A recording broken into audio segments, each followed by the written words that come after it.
Do you want to get rich and see that money stacking up in your bank account? Then you need to stop spending money on these 5 things.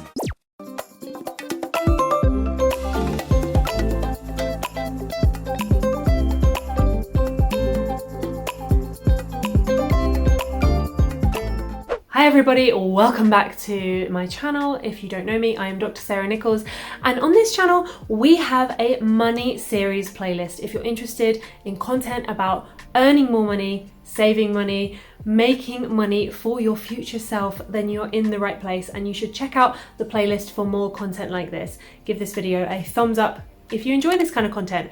I want to break down the taboo about talking about money, and I want us to be open and be able to talk about it freely and honestly. So today we are going to be talking about 5 things not to spend your money on. These are all wasters. These are things that you need to stop letting burn a hole in your pocket. I know that some of them are small things and you may think that they are insignificant, but the thing about money is it has a cumulative effect. And if you're allowing yourself to waste money on these 5 things on a regular basis, it's going to have an impact on your future financial position. The first thing to never waste money on is bottled water. Now this is one of the ones that you might think is a small thing, it's not a big deal, but number one, it's really bad for the planet. We can all buy a reusable bottle. I use this one and it's amazing. It's a thermal bottle, so you can put ice in it and make it nice and cold. You can have a hot drink in it on a cold day. It's so useful and I carry it with me everywhere. I also have this Diddy version of it that I carry a little iced coffee or a normal coffee with me if I'm going out for the day. Spending money on bottled water is just unnecessary. We can all bring a bottle with us. And on that note, if you want to go and get an extra bonus point, I would say don't travel anywhere without a snack. Nobody wants to be hangry, and it's always better to be prepared with a drink and some food if you get stuck in a traffic jam or you're running late somewhere and you then don't need to go out and buy food on impulse. Number 2 is something that I think we've all been burnt by and learnt the hard way, is late fees, parking tickets, the kind of things that you're basically just getting charged for being a little bit disorganized, library fines, that kind of thing. I actually need to eat my words a little bit on this one because I made the mistake of paying my credit card bill late. Now I have a credit card that I use to get points, and all of my spending goes on there, and then I pay it off in full every single month and then just reap the rewards of the points. Little while ago, I forgot to pay the balance in full by the due date. I got tripped up by the fact it was bank holiday weekend, got muddled with my dates and just didn't pay it off in time, and I got hit with a fine, which was my interest charge.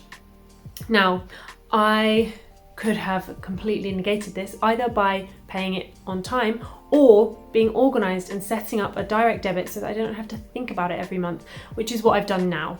And I contacted my credit card and asked them to waive the fee, which they've kindly done, but just an example, and you know, want to show that we're all human, we all make these kind of mistakes, but it was a completely unnecessary charge. And things like parking tickets and library fines are another one that, again, we can just avoid those unnecessary fees by being a little bit organised and getting our lives together. You only have to be hit with one hefty parking fine to never want to get one again. Number 3 is impulse purchases. Again, been there, done that many times. Impulse purchases are bad because you get swept up in the sales and the marketing, feeling like you must have this particular thing, and you end up spending money that you hadn't earmarked for that item, and it inevitably is something that you don't really need because you didn't know you really wanted it, and it ends up sat in a cupboard somewhere.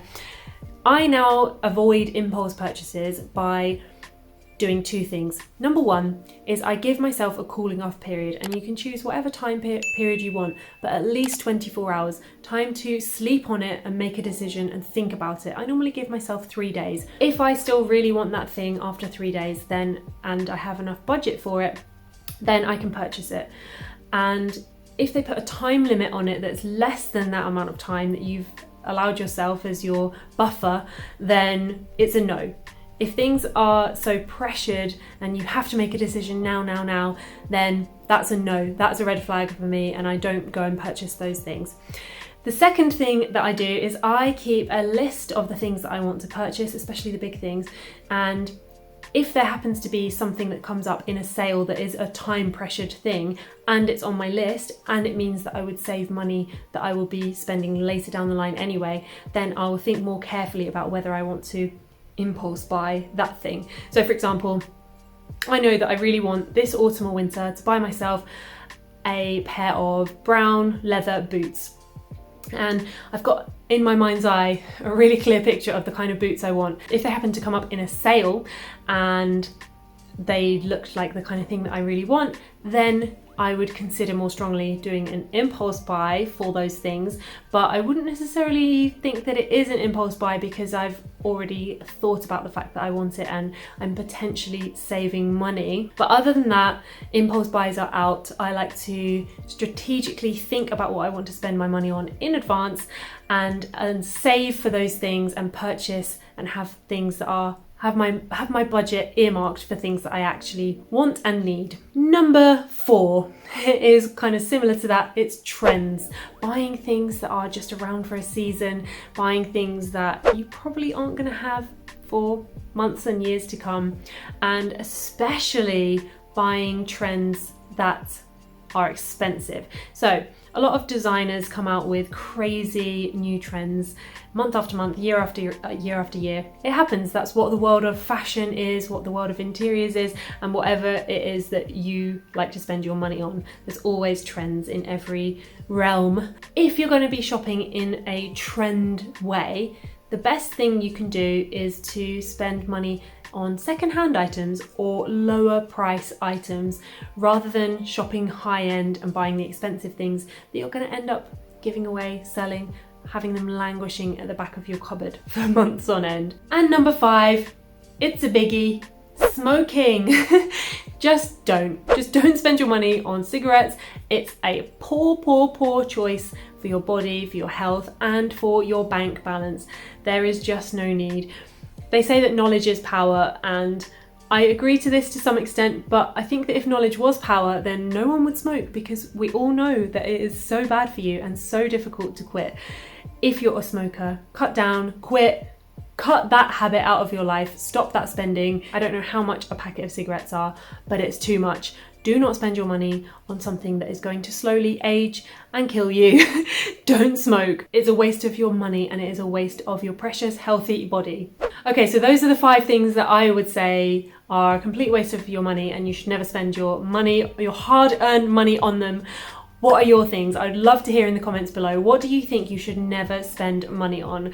I'm really intrigued to hear what you think. I hope you've enjoyed this video. If you have, then give it a thumbs up and check out the entire money series playlist, and let me know in the comments also if you have any ideas for videos that you want to see on the topic of money, and I will catch you in my next video. Bye guys.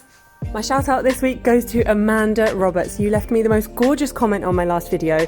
Thank you so much for your support. And guys, I absolutely adore reading your comments. It really makes my day and makes me feel like doing these YouTube videos is really worthwhile. So thank you for your support and I will catch you in the next video.